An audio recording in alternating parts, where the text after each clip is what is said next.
Hello guys, welcome back to our channel GM skin. So இன்றைக்கி நம்ம சேனலில் எல்லாருக்கும் ரொம்ப பிடிச்ச ஒரு ரெசிபி தான் பார்க்க போகிறோம். இது வந்து காசி ஹல்வா. இது வந்து நம்ம முத்துக்குமார் சார் CWCல பண்ணது. ஸோ வாங்க வீடியோக்குள்ளே போகலாம். ஆனால் நம்ம சேனலில் ஃபஸ்ட் டைம் பார்க்குறீங்கன்னா மறக்காம லைக் பண்ணுங்கள், ஷேர் பண்ணுங்கள், சப்ஸ்கிரைப் பண்ணிவிட்டு பக்கத்தில் இருக்க பெல் பட்டனை கிளிக் பண்ணுங்கள். வாங்க வீடியோக்குள்ளே போகலாம்.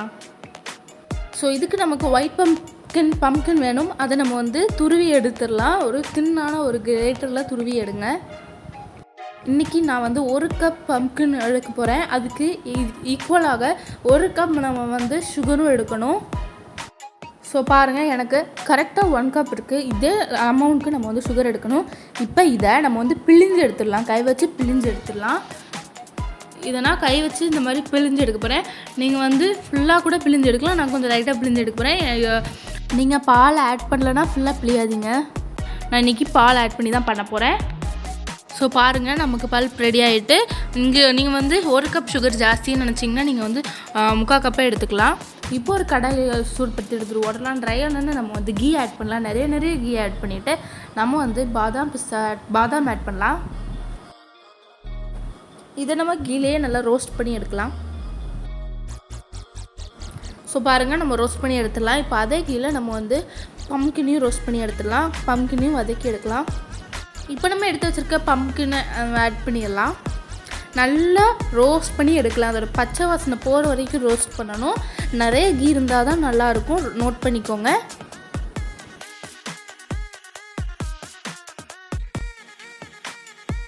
நான் ஒரு 4 நிமிஷம் கொண்டு நல்லா ரோஸ்ட் பண்ணோன்னே இது கூட நம்ம வந்து சாஃப்ரான் இன்ஃப்யூஸ்டு மில்க் ஆட் பண்ணலாம். நீங்கள் மில்க் வேண்டாம்னு நினச்சிங்கன்னா நம்ம பிழிஞ்சு வச்சோன்ல தண்ணி, அதில் கூட நீங்கள் வந்து ஒரு கொஞ்சம் நேரம் சாஃப்ரானை இன்ஃப்யூஸ் பண்ணி நீங்கள் ஆட் பண்ணலாம். தப்பு கிடையாது.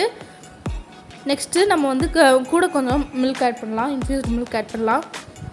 அடுத்தது நான் 1 டீஸ்பூன் ஹோம்மேடு கீ ஆட் பண்ண போகிறேன். நெக்ஸ்ட்டு நம்ம குக் பண்ணுறதுக்கு மில்க் ஆட் பண்ணலாம். ஸோ இது குக் பண்ணோன்னே நம்ம வந்து சுகர் ஆட் பண்ணலாம். அதுக்கு மில்க் ஆட் பண்ணோன்னா மில்க் நல்லா ட்ரை அப் ஆனோன்னா நம்ம சுகர் ஆட் பண்ணலாம்.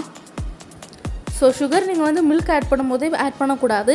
அப்படி இருந்தால் ஓவராக தண்ணியாகி அது வந்து கன்சிஸ்டன்சி கரெக்டாக இருக்காது. இப்போ பாருங்கள், சூப்பராக இருக்குது. இந்த ஸ்டேஜில் நம்ம வந்து கூட கொஞ்சம் கீ ஆட் பண்ணலாம். நிறைய கீ ஆட் பண்ணால் சூப்பராக இருக்கும். அது உங்களோட இஷ்டம் தான். நீங்கள் நிறைய ஆட் பண்ணணும்னு நினச்சிங்கன்னா ஓகே. இப்போ இது கூட நம்ம வந்து கார்டமம் பவுடர் ஆட் பண்ணலாம்.